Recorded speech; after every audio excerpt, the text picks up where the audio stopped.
मैं Ashish Gupta, assistant professor commerce, government MGS PG college भेंट। बच्चों, आज हम बीकॉम सेकेंड ईयर के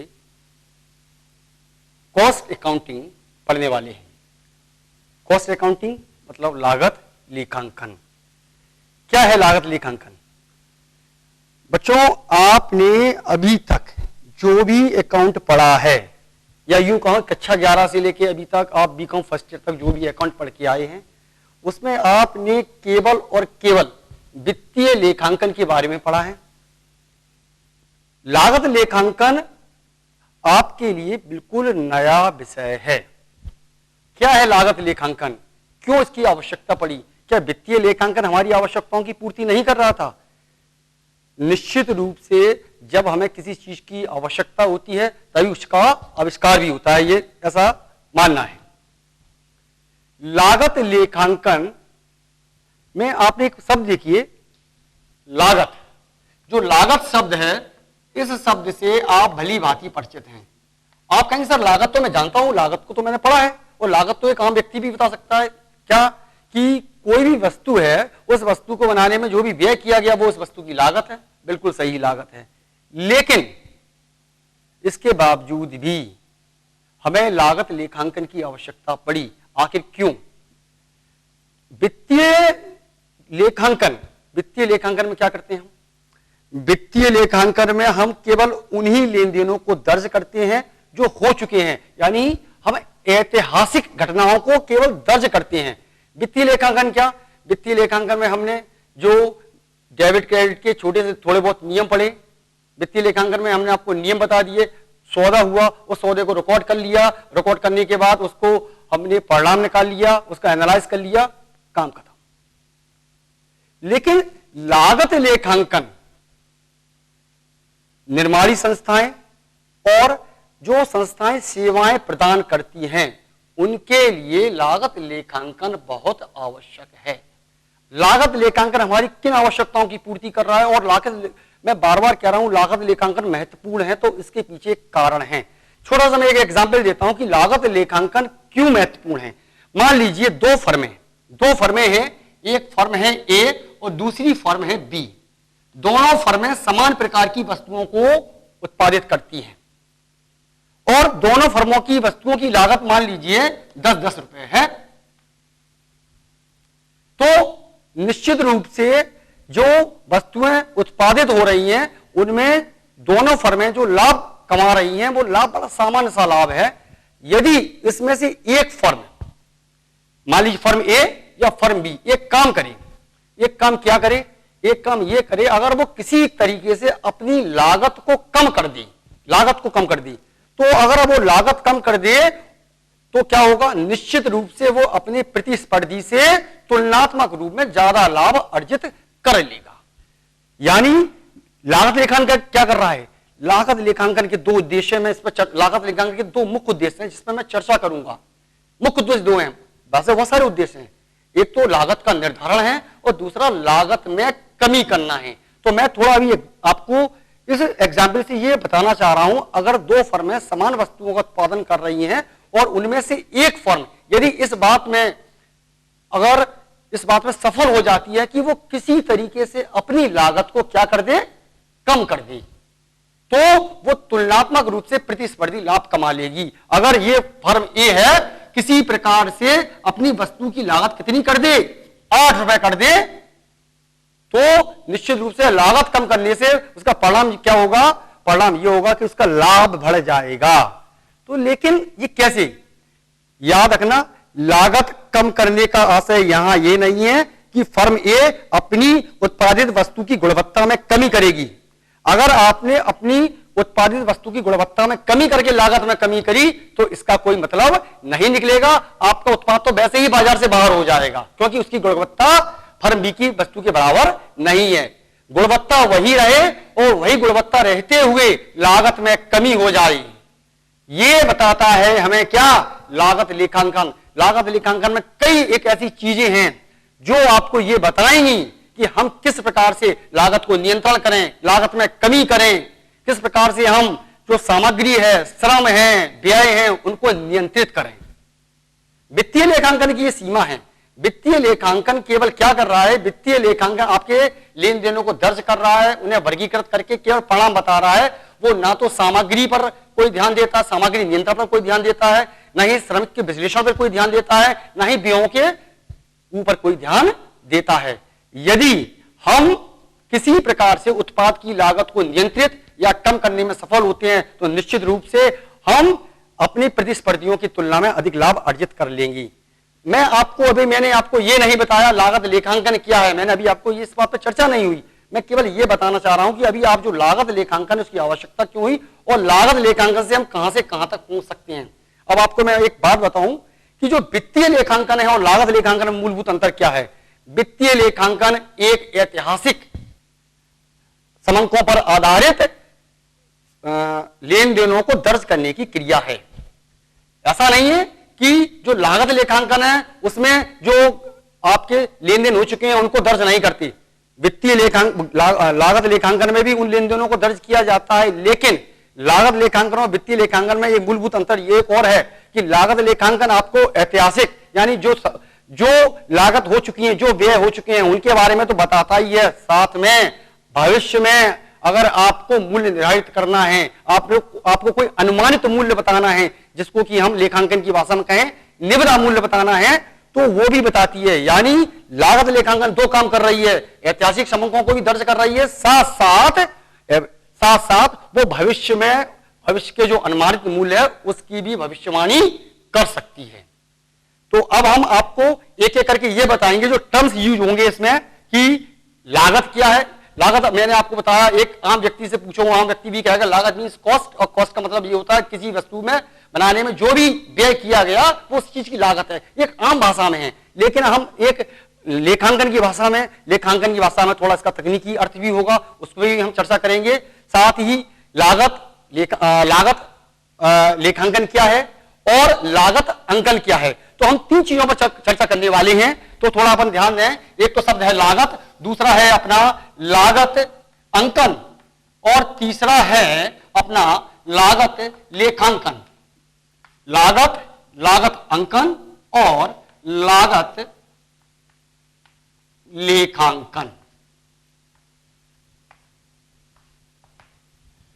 लागत क्या है, अब मैं आपको बताता हूं एक सामान्य अर्थ से हटके लागत है क्या। लागत व्यय की वह राशि जो एक दी हुई वस्तु पर की गई हो या आरोपित हो। मेरे शब्दों पर ध्यान देना, तकनीकी है, लेकिन चूंकि हम वाणिज्य के छात्र हैं, हम सामान्य जो व्यक्ति है उससे हटके उनका एक एक अर्थ को समझना होगा। मैं फिर से उसकी पुनरावृत्ति कर रहा हूं।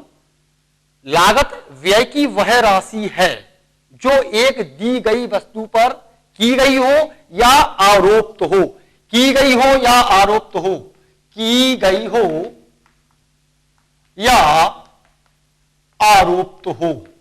और ये जो राशि व्यय की गई है वो राशि वास्तविक भी हो सकती है और वो राशि आपकी वैचारिक भी हो सकती है। हम लागत पर चर्चा कर रहे हैं, तो लागत का मैंने अर्थ बताया, लागत व्यय की वह राशि वास्तविक या वैचारिक जो एक दी हुई वस्तु पर की गई हो या आरोपित हो। अब आप कहोगे सर की गई हो वास्तविक है, ये तो समझ में आ रहा है, वैचारिक या आरोपित ये क्या चीज है। देखिए मैं आपको इसको एक उदाहरण देके बताता हूं। कोई भी वस्तु जब बनती है तो उस वस्तु के उत्पादन में हम जो भी व्यय करते हैं उन सभी व्ययों को जोड़कर ही हम उस वस्तु की लागत निकालते हैं, ये सभी को पता है। और हमें ये भी, अगर एक आम व्यक्ति से पूछोगे कि भाई इसमें ये बताइए इस वस्तु में, जैसे मैं कहूं कि ये डस्टर है, इसमें क्या क्या लगा, तो हम निश्चित रूप से हम ये बता देंगे इस वस्तु के इसके उत्पादन में लकड़ी लगी है, इसमें जो ऊपर से इसका फॉर्म यूज हुआ है ये लगा हुआ है, और इसको बनाने वाले जो जिन लोगों ने इसका निर्माण किया है श्रमिक हैं उनका मजदूरी लगी है, और साथ में अन्य जो व्यय हुए हैं उन सबको कुल मिला के इन सभी व्यय को जोड़ दिया जाए तो इस डस्टर की लागत निकल के आ जाएगी। अब मैंने लागत की परिभाषा में आपको यह बताया कि व्यय की वह राशि जो वैचारिक या वास्तविक या वैचारिक जो एक दी गई वस्तु पर की गई हो या आरोपित हो। वास्तविक है मुझे समझ में आता है कि जो मैंने व्यय कर दिया वास्तविक हो गया, लेकिन आरोपित व्यय क्या होता है या वैचारिक व्यय से क्या है। देखिए मान लीजिए मेरा एक भवन जिसमें मेरा फैक्ट्री कारखाना लगा हुआ है, मेरा स्वयं का भवन है और उसमें मैं वस्तुओं का उत्पादन कर रहा हूं। अब मान लीजिए थोड़ी देर के लिए, अब ये कल्पना कीजिए, अगर मैं यह जो भवन किराए पे लेता और उस भवन का मुझे किराया देना पड़ता, जब मैं किराया देता तो वो किराया भी मैं उस वस्तु की लागत में जोड़ता कि नहीं जोड़ता? तो ये मान के हुए यदि मैं इस भवन को किराए पे लेता तो वो किराया भी कहीं ना कहीं उस वस्तु की लागत का एक अंग बनता। ठीक इसी प्रकार मान लीजिए मैंने इस व्यापार में जो पूंजी लगाई है वो पूंजी में उधार लेता बैंक से या किसी अन्य स्रोतों से, तो मुझे इस पर ब्याज देना पड़ता। जो ब्याज देना पड़ता इसका आशय यह है तो वो भी उस वस्तु की लागत का एक अंग बनता। तो आरोप का मतलब है जो मैंने स्वयं तो खर्च नहीं की, लेकिन अगर मुझे उन संसाधनों को जुटाना पड़ता तो मुझे वो राशि खर्च करनी पड़ती, तो वो आरोप राशि भी हम उस वस्तु की लागत में जोड़ेंगे। यानी वो राशि भी उस वस्तु की लागत में, जब हम उस वस्तु की लागत निकालते हैं तो जो आरोप या वैचारिक है व्यय उसको भी जोड़ते हैं, यानी ये भी आपकी लागत का एक अंग बन जाता है। तो ये हुआ लागत। तो लागत क्या हुआ? लागत से सीधा आशय मैं फिर बता रहा हूं, लागत व्यय की वह राशि वास्तविक या वैचारिक जो एक दी हुई वस्तु पर की गई हो या आरोपित हो। अब लागत के बाद दूसरा मैंने लिखा है लागत अंकन। ध्यान से देखिए, लागत अंकन। लागत अंकन को हम अंग्रेजी में बोलते हैं कॉस्टिंग। ध्यान से देखना, कॉस्टिंग क्या है? लागत अंकन। सब शब्दावली एक जैसी ही है, थोड़ा थोड़ा अंतर है। आप समझें कि लागत समझ गए, आम भाषा में तो लागत का मतलब वही होता है कि व्यय की गई राशि, लेकिन तकनीकी रूप में मैंने बताया कि लागत व्यय की वह राशि वास्तविक या वैचारिक जो एक दी गई वस्तु पर की गई हो या आरोपित हो। लागत अंकन क्या होता है? लागत अंकन को पहले आवाज समझ लीजिए, लागत अंकन को ही लागत निर्धारण कहा जाता है। लागत अंकन या लागत निर्धारण। तो लागत अंकन से आशय क्या है? लागत अंकन या लागत निर्धारण से आशय लागत को निर्धारित करने की तकनीकी या प्रक्रिया से होता है। यानी लागत को निर्धारित करने वाली समस्त तकनीकी या प्रक्रियाएं कहलाती हैं आपकी लागत अंकन। तो दो शब्द हो, हम अभी तक लागत और लागत अंकन यानी कॉस्ट और कॉस्टिंग के बारे में चर्चा कर चुके हैं। तीसरा है आपका लागत लेखांकन। सब एक ही शब्द है, लेकिन क्योंकि देखिए मैंने आपको बताया, आप एक चीज को बड़े ध्यान से समझिए सभी छात्र, कि जो लागत लेखांकन है वो आप सबसे पहली बार पढ़ रहे हैं। इसके पहले आपने लागत लेखांकन के बारे में पहले नहीं पढ़ा। आप देखिए, आप वित्तीय लेखांकन के बारे में पढ़ चुके हैं, इसके पूर्व आपने वित्तीय लेखांकन के साथ साथ थोड़ा बहुत हिस्सा कॉर्पोरेट अकाउंटिंग का भी पढ़ा होगा, जो 12th में आपने अगर शेयर या डिबेंचर पढ़े हैं। लेकिन लागत लेखांकन बिल्कुल नया विषय है। आपको बता दें कि जो लागत लेखांकन है वो वित्तीय लेखांकन की तुलना में बहुत ज्यादा डायनेमिक सब्जेक्ट है। डायनेमिक इस संदर्भ में कि इसमें आप क्रिएटिव होते हैं। क्रिएटिव क्या? इसमें आप वित्तीय लेखांकन में क्या है, जो घटनाएं घट चुकी हैं केवल उनको रिकॉर्ड करना है, आप कुछ नया नहीं करती। जबकि लागत लेखांकन में आपको करने के लिए बहुत कुछ, आपसे मतलब मेरा कहने का आशय यह है कि जिन कंपनियों में जो लागत अकाउंटेंट होते हैं, कॉस्ट अकाउंटेंट होते हैं, बहुत क्रिएटिव होते हैं, क्योंकि उन्हें इसीलिए ही हायर किया जाता है। वो किसी तरीके से उस संस्था, उस कंपनी की लागत में या तो लागत को नियंत्रित या लागत को कमी करने के उपायों को ढूंढें, नए नए इनोवेशन, नवाचार, नव प्रवर्तन लेके आए। तो जो कॉस्ट अकाउंटिंग है वो समझ लीजिए बहुत ही डायनेमिक और क्रिएटिव सब्जेक्ट है। और न केवल ये कंपनियों के लिए क्रिएटिव है, आप जब छात्र के दृष्टिकोण से भी माने तो अन्य लेखांकन की तुलना में ये थोड़ा कहीं डायनेमिक और क्रिएटिव है, क्योंकि इसमें बहुत सारी चीजें आपको सोचनी पड़ेंगी, करनी पड़ेंगी, निर्णय लेना पड़ेगा, डिसीजन मेकिंग भी होगी इसमें। तो लागत लेखांकन को अगर शब्दों में या परिभाषा के रूप में जानना चाहें तो लागत लेखांकन सामान्य लेखांकन की एक विशिष्ट शाखा है। लागत लेखांकन सामान्य लेखांकन की एक विशिष्ट शाखा है, जिसमें किसी वस्तु या सेवा से संबंधित लागत की व्यवस्थित, क्रमबद्ध और वैज्ञानिक ढंग से अध्ययन किया जाता है। मैं फिर से रिपीट कर रहा हूं, मैं फिर से बता रहा हूं आपको, लागत लेखांकन सामान्य लेखांकन की एक विशिष्ट शाखा है जिसमें किसी वस्तु या सेवा, किसी उत्पाद या सेवा की लागत की व्यवस्थित, क्रमबद्ध और वैज्ञानिक ढंग से अध्ययन किया जाता है। क्यों? ताकि हम उस उत्पाद या सेवा की प्रति इकाई लागत और कुल लागत को जान सकें।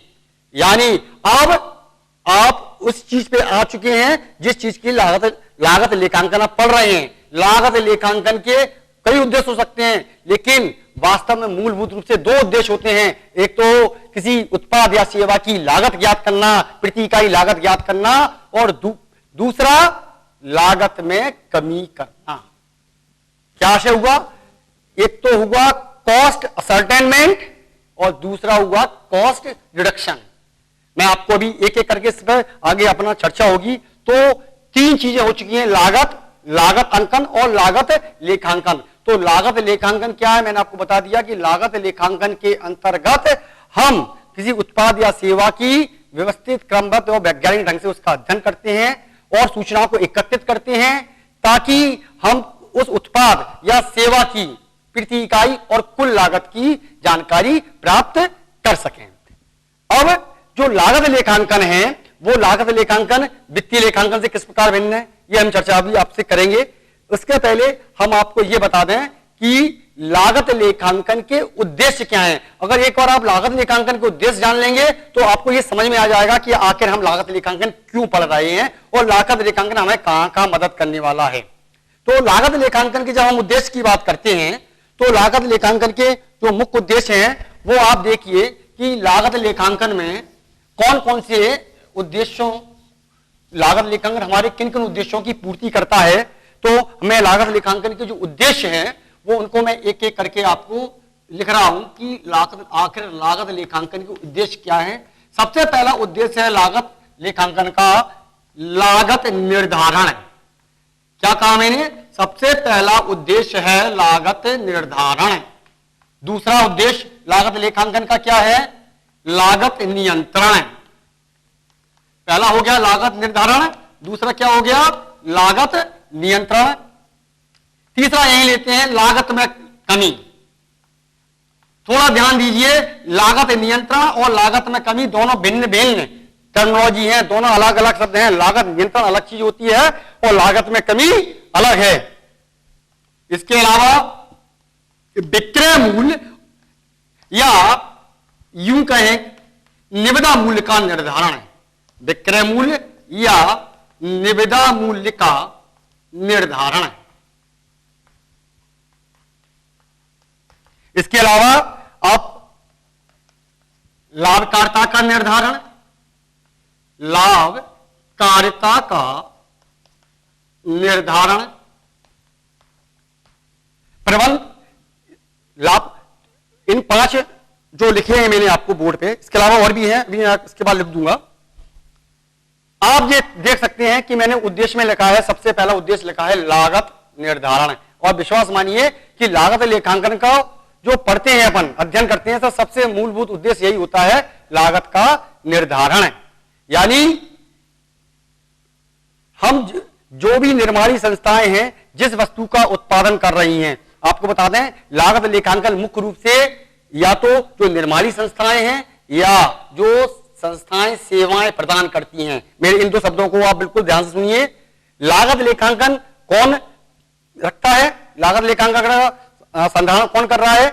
वे संस्थाएं जो किसी उत्पाद का क्या करती हैं? निर्माण करती हैं, किसी वस्तु को बनाती हैं, यानी निर्माणी संस्थाएं हैं। या वो संस्थाएं जो सेवाएं प्रदान करती हैं, उनके वो अपने यहां क्या करती हैं? लागत लेखांकन रखती हैं, जिसका पहला उद्देश्य क्या है? लागत निर्धारण। लागत लेखांकन का सबसे प्रमुख कार्य इकाई, कोई प्रक्रिया, कोई विभाग की प्रति इकाई लागत का निर्धारण करना है। लागत लेखांकन में एक अच्छी बात क्या है कि हम लागत को यह नहीं कि वस्तु के बन जाने के बाद अंत में ही इसका निर्धारण करते हैं, हम उत्पादन के किसी भी स्तर पर लागत को ज्ञात कर सकते हैं। यानी लागत लेखांकन में एक अच्छी चीज क्या है, यह नहीं है कि हम वस्तु जब लास्ट में अंतिम उत्पाद के रूप में बन गई तभी हम उस वस्तु का मूल्य का निर्धारण कर पाएंगे प्रति इकाई लागत। वो वस्तु जितनी प्रक्रियाओं से होकर गुजरी है, जितनी आपके उपकार से होकर गुजरी है, जितने विभागों में हुई है, यानी हम क्या कर सकते हैं, किसी भी स्तर पर क्या कर सकते हैं, प्रति इकाई या उसकी लागत को ज्ञात कर सकते हैं। तो पहला मूल प्राथमिक उद्देश्य लागत लेखांकन का लागत निर्धारण है, दूसरा उद्देश्य लागत नियंत्रण है। देखिए वैसे तो मैंने आपको बिल्कुल स्पष्ट रूप से लग रखा है, लागत नियंत्रण और लागत में कमी दोनों अलग अलग शब्द हैं। मैं आपको अभी बता दूंगा लागत नियंत्रण क्या है और लागत में कमी क्या है। लागत नियंत्रण से मतलब जो होता है, जब कभी हमें जो लगता है कि हमने जो वस्तु बनाई है वो वस्तु की जो लागत आई है, जो हमने अनुमान लगाया था उससे बहुत ज्यादा आ गई है, कहीं ना कहीं हम क्या हुआ है, या तो उस वस्तु को बनाने में जो भी प्रत्यक्ष व्यय या अप्रत्यक्ष व्यय है वो हमारे नियंत्रण से बाहर हो गए हैं, इस कारण से वो लागत बढ़ गई है। यदि हम क्या करें, किसी तरीके से जो सामग्री है, श्रम है, व्यय है, उन पर नियंत्रण कर लें तो हम क्या कर सकते हैं, लागत पर नियंत्रण कर सकते हैं। जिस वस्तु की लागत अनावश्यक रूप से बढ़ गई है उस वस्तु की लागत को हम क्या कर सकते हैं, कम कर सकते हैं।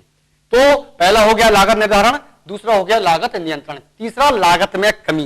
मैंने आपको पहले ही बताया था लागत नियंत्रण और लागत में कमी दोनों अलग अलग शब्द हैं। लागत में कमी का मतलब होता है लागत में स्थायी रूप से कमी। लागत में कमी से मतलब लागत में स्थायी रूप से कमी। ये कमी कैसी, याद रखना कि जो लागत में कमी है, लागत में कमी हम अपनी जो वस्तु की गुणवत्ता है उस गुणवत्ता को कम नहीं करेंगे। अगर आपने वस्तु की गुणवत्ता को कम करके लागत में कमी की तो वो लागत में कमी नहीं कही जाएगी। अगर आप लागत में कमी से मतलब ये समझ लीजिए, मैं आपको एक एग्जाम्पल देकर समझाता हूं। कोई वस्तु 10 रुपए में हमें 100 ग्राम मिल रही है, किसी वस्तु का उत्पादन कर रहे हैं और उसको 10 रुपए में आप कितने देते हैं, 100 ग्राम देते हैं। यदि आपने वो वस्तु, वही वस्तु 10 रुपए की बजाय 8 रुपए में दी क्वांटिटी कितनी, 100 ग्राम ही दी, तो ये कही जाएगी लागत में कमी कि आपने उसकी मात्रा को कम नहीं किया। लागत में कमी कर दी लेकिन मात्रा में कमी नहीं की, एक तो ये हो गया। या दूसरा मैं उदाहरण देता हूं, वस्तु की कीमत तो 10 रुपए ही है लेकिन हमने उसकी मात्रा कितनी कर दी, 120 ग्राम। तो लागत में कमी से आशय लागत में स्थायी रूप से कमी से है, लेकिन यह कमी किसी भी स्थिति में वस्तु की गुणवत्ता को कम करके नहीं की जा सकती। अगर आपने वस्तु की गुणवत्ता में कमी कर दी, उसके परिणाम स्वरूप लागत में कमी हुई तो यह लागत में कमी नहीं की जाएगी। अब आपके दिमाग में एक विचार आएगा कि ऐसे कैसे संभव है कि हम लागत में कमी कर देंगे और अन्य हमारे प्रतिस्पर्धी जो बाजार में हैं वो तो बना ही नहीं पा रहे हैं और हम कम कर देंगे तो हम बाजार से बाहर हो जाएंगे। देखिए लागत में कमी कैसे होगी, लागत में कमी आप नई नई तकनीकों को अपनाकर आपके पास जो संसाधन हैं, जितने भी संसाधन हैं उनका पूर्ण विदोहन कर, क्षय की मात्रा को नियंत्रित कर, कई तरीके ऐसे होते हैं जो हम लागत को जो हमारा प्रतिस्पर्धी 10 रुपए में वस्तु को बेच रहा है वही वस्तु को हम अपने 8 रुपए में बेच सकते हैं। तो आप देखिए, मैं एक छोटा सा उदाहरण देता हूं आपको सामने कि आपने कभी देखा होगा कि आपके पास जो एंड्रॉयड मोबाइल हैं और एंड्रॉयड मोबाइल आपको 18 से 20 हजार में चाइनाई कंपनी देती है। मैं ये नहीं कह रहा कि चाइनाई कंपनी क्या कर रही है, लेकिन मैं एक उदाहरण दे रहा हूं आपको।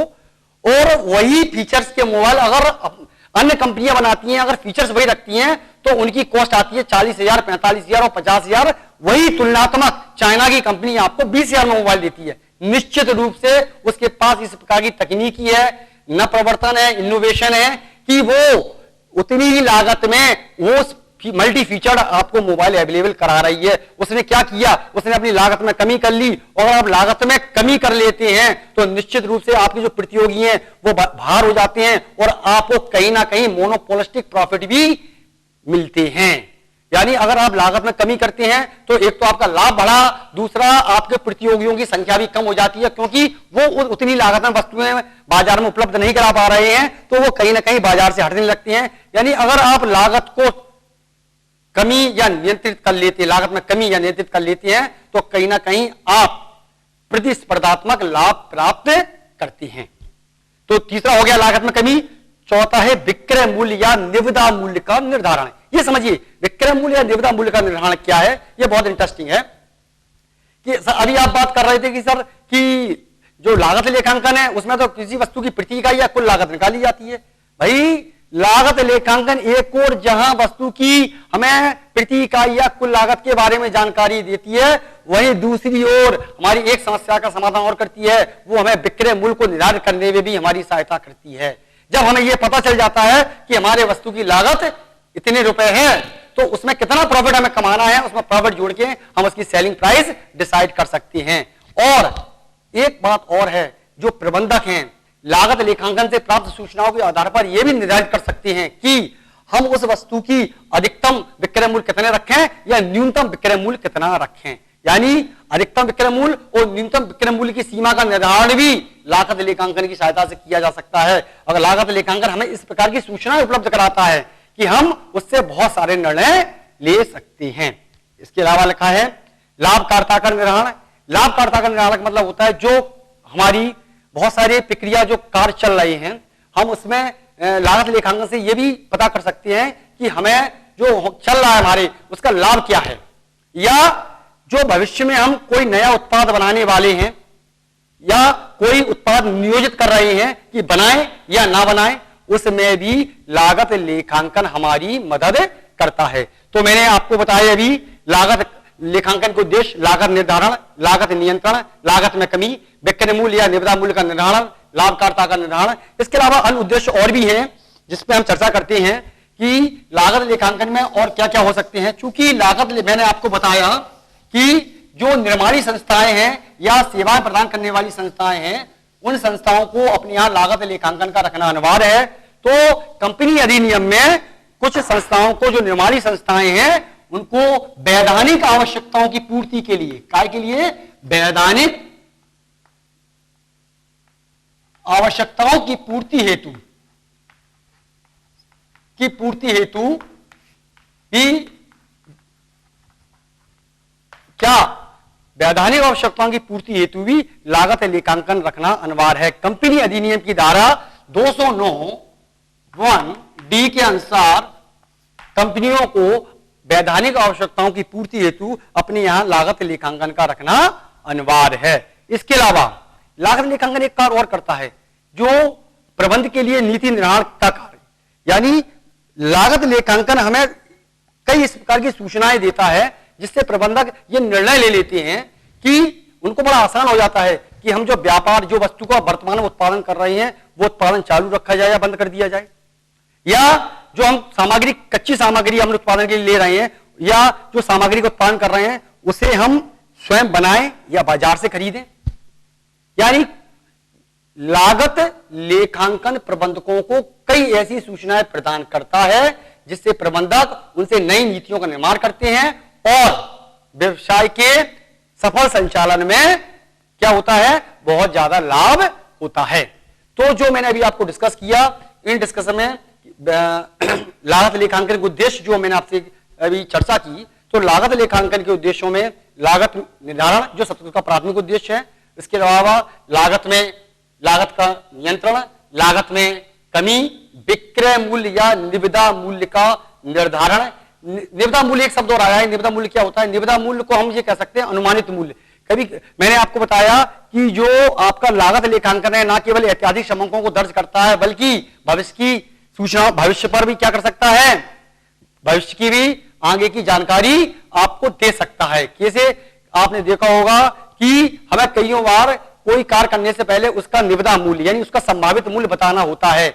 जहां लागत लेखांकन रखा जाता है या पिछले लागत लेखांकन के आधार पर हम गत वर्षों की तुलना करके और वर्तमान में मूल्य में हुए परिवर्तन के आधार पर भविष्य का मूल्य निर्धारण कर लेते हैं और हम ये बता सकते हैं कि अगर ये वस्तु अगर इतने मूल्य में हम सामने वाले को दें तो भी हमें इतना लाभ हो जाएगा। इसका मतलब लागत लेखांकन विक्रय मूल्य के निर्धारण में तो लाभप्रद है ही, साथ में जो निविदा मूल्य है या इसको कहें अनुमानित मूल्य है उसका भी निर्धारण बड़ी आसानी से किया जा सकता है। तो जो मैंने आपकी चर्चा की लागत लेखांकन के उद्देश्य की। अब हम आपको चर्चा करते हैं लागत अंकन की तकनीकी या प्रविधियों की। अब आप देखेंगे कि लागत जो अंकन मैंने अभी आपसे चर्चा की थी, 3 वर्ड मैंने लिखे थे आपको, लागत, लागत अंकन और लागत लेखांकन। अब हम आप पे चर्चा कर रहे हैं जो लागत अंकन है या जिसको अपन बोलते हैं लागत निर्धारण। ध्यान दीजिए, लागत अंकन या लागत निर्धारण, लागत अंकन या लागत निर्धारण की जो तकनीकें हैं अब या प्रकार हैं, उस पर चर्चा करते हैं। कौन कौन सी लागत निर्धारण या लागत अंकन की कौन कौन सी तकनीकें हैं। देखिए मैं आपको बता दूं कि जो आपका कॉस्ट है बेसिकली प्रैक्टिकल सब्जेक्ट है, लेकिन चूंकि अब मैंने आपसे कहा कि लागत लेखांकन आप बिल्कुल पहली बार पढ़ रहे हैं और इसके बारे में आपको पूर्व की भी कोई जानकारी नहीं है, केवल आपने लागत शब्द सुना है, लागत लेखांकन नहीं पढ़ा आपने। तो किसी भी विषय को पढ़ने से पूर्व अगर उसकी पूरी अवधारणा, पूरे कंसेप्ट को ढंग से समझ लिया जाए तो जब आप प्रैक्टिकल क्वेश्चंस में आएंगे तो प्रैक्टिकल क्वेश्चंस भी आपको बहुत आसान लगेंगे। होता क्या है, जो बेसिकली प्रैक्टिकल विषय होते हैं हम उनको सीधे न्यूमेरिकल पे आते हैं, उनके कंसेप्ट को नहीं समझते तो वो कहीं ना कहीं अपने आप ही हम उसको कठिन बना लेते हैं। अगर हम इसकी तकनीकी, इसकी विधियां एक बार समझ लें, दिमाग में रख लें कि भाई इसकी विधियां कौन कौन सी हैं, तकनीकें कौन कौन सी हैं, तो इससे हमारा काम बहुत आसान हो जाएगा। तो लागत जो अंकन की जो निर्धारक तकनीकें हैं या जो आपकी विधियां हैं वो कौन कौन सी हैं, वो आप देखिए, मैं आपको लिख रहा हूं। सबसे पहले है आपका ऐतिहासिक लागत अंकन। ऐतिहासिक लागत अंकन जो आपकी लागत लेखांकन की प्रविधि है। दूसरा है आपका परिमाप या मानक लागत अंकन। इसके बाद आप देखेंगे तीसरी विधि है अपनी प्रविधि है सीमांत लागत अंकन। इसके बाद अपन जब आए अवशोषण लागत अंकन, अवशोषण लागत अंकन। अवशोषण लागत अंकन के बाद अगर ऐतिहासिक लागत अंकन हो गया, परिमाप लागत या मानक लागत अंकन, सीमांत लागत अंकन, अवशोषण लागत अंकन, प्रत्यक्ष लागत अंकन, प्रत्यक्ष लागत अंकन, और एक विधि और है इसकी, प्रविधि कहें या तकनीक कहें, वो है एक रूप लागत अंकन। अब थोड़ा ध्यान दीजिए, मैंने लागत अंकन या लागत जो निर्धारण है, लागत निर्धारण की तकनीकें जो लिखी हैं वो लिखी हैं, आप देख सकते हैं बोर्ड पे सब लिखी हुई हैं। ऐतिहासिक लागत अंकन या इसको ऐतिहासिक लागत प्रविधि भी बोल सकते हैं। ऐतिहासिक लागत अंकन, परिमाप लागत अंकन, सीमांत लागत अंकन और अवशोषण लागत अंकन, प्रत्यक्ष लागत अंकन और एक रूप लागत अंकन। अगर हम इनको एक एक मिनट डिस्कस कर लें तो आपको पूरे समझ में आ जाएगा कि आखिर ये है क्या।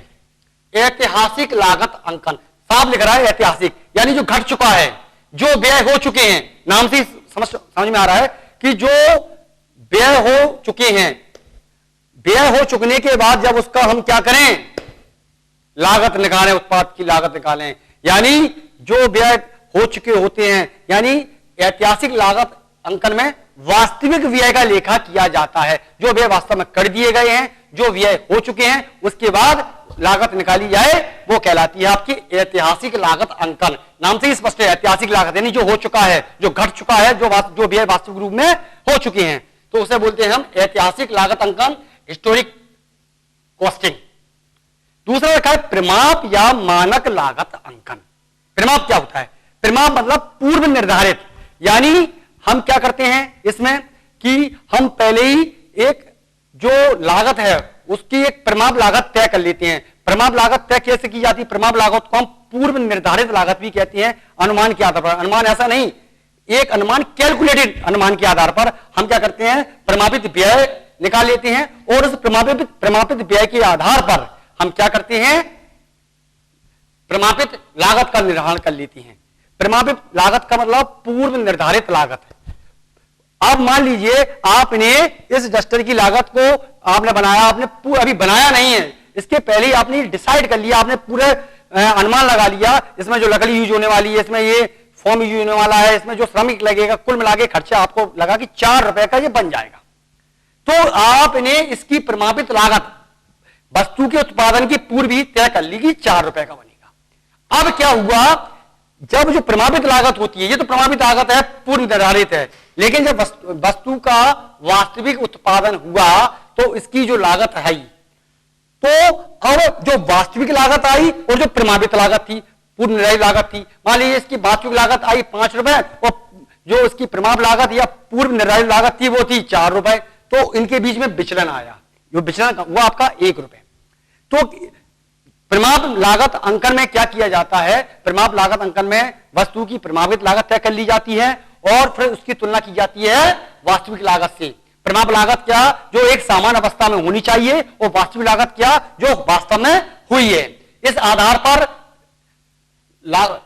पर हम लागत को निर्धारित करें तो वो कहलाता है आपका प्रमाप या मानक लागत अंकन। तीसरा आपका लिखा हुआ है सीमांत लागत अंकन या सीमांत लागत प्रविधि, मार्जिनल कॉस्टिंग। बहुत काम पड़ने वाला आपको इससे, मार्जिनल कॉस्टिंग से। मार्जिनल कॉस्टिंग में क्या होता है, मार्जिनल कॉस्टिंग में क्या किया जाता है, इसमें लागत को 2 भागों में, स्थायी लागत और परिवर्तनशील लागत, 2 भागों में बांट दिया जाता है। या यूं कहें कि इसमें लागत को 2 भागों में बांट दिया जाता है, स्थायी लागत और परिवर्तनशील लागत। तो जो स्थायी लागत होती है उसको स्थायी व्यय भी कह सकते हैं, और जो परिवर्तनशील लागत होती है उसे हम जो परिवर्तनशील व्यय भी कह सकते हैं। तो जब हम स्थायी व्यय या और परिवर्तनशील व्यय में भेद करके लागत को निकालते हैं तो वो कहलाती है आपकी सीमांत लागत। ठीक, यानी सीमांत लागत में क्या करना है, हमें स्थायी व्यय और परिवर्तनशील व्यय या स्थायी लागत और परिवर्तनशील लागत में भेद करके जो लागत निकाली जाती है वो कहलाती है आपकी सीमांत लागत। नीचे दिया गया है अवशोषण लागत। अवशोषण लागत ठीक इसका उल्टा है, जहां सीमांत लागत में हम स्थायी लागत और परिवर्तनशील लागत में भेद करके लागत का निर्धारण कर रहे थे, वहीं दूसरी ओर इसमें स्थायी लागत और परिवर्तनशील लागत दोनों को साथ लेकर यानी मिश्रित रूप से चार्ज करके प्रभावित करके लागत की गणना की जाती है अवशोषण लागत पद्धति में। प्रत्यक्ष लागत अंकन क्या है, प्रत्यक्ष लागत का मतलब होता है कि जब किसी वस्तु की लागत निकालें तो केवल उसमें प्रत्यक्ष व्यय को शामिल करें और प्रत्यक्ष लागत को शामिल करें। प्रत्यक्ष लागत से मतलब प्रत्यक्ष श्रम, प्रत्यक्ष सामग्री, प्रत्यक्ष व्यय। और अप्रत्यक्ष जो व्यय हैं उनको, प्रत्यक्ष लागत है, उनको उस अवधि के लाभों में से क्या कर दिया जाए, अपलिखित कर दिया जाए। यानी प्रत्यक्ष लागत अंकन में केवल हम प्रत्यक्ष लागत को लेते हैं और अप्रत्यक्ष लागत को उस अवधि की लाभों में से अपलिखित कर देते हैं। तो उस विधि के अनुसार जब हम लागत को निकालते हैं तो वो कहलाता है आपका प्रत्यक्ष लागत अंकन। और एक लास्ट में लिखा हुआ है एक रूप लागत अंकन। एक रूप लागत अंकन क्या होता है, जब एक ही प्रकार का व्यवसाय करने वाली कई इकाइयां समान लेखा पद्धति को अपनाती हैं तो उसे हम कहते हैं एक रूप लेखा पद्धति। तो अब मैंने आपके सामने लागत अंकन या लागत निर्धारण की जो तकनीकें हैं उस पर चर्चा की। इसमें कौन कौन सी, ऐतिहासिक लागत अंकन, प्रमाप या मानक लागत अंकन, सीमांत लागत अंकन, अवशोषण लागत अंकन, प्रत्यक्ष लागत अंकन और लास्ट में आपने एक रूप लागत अंकन। अब हम चर्चा करने वाले हैं अगले उसमें कि लागत जो है, लागत लेखांकन की विधियां कौन कौन सी हैं। तो लागत लेखांकन की जो विधियां हैं अब हम उन पर चर्चा करेंगे। अब हम लागत अंकन पर चर्चा कर चुके हैं और हम अपने अगले जब व्याख्यान होगा तो उस पर हम लागत लेखांकन की जो विधियां हैं उन पर चर्चा करेंगे, लागत के जो तत्व हैं उन पर चर्चा करेंगे और लागत का वर्गीकरण है उस पर भी चर्चा करेंगे। धन्यवाद।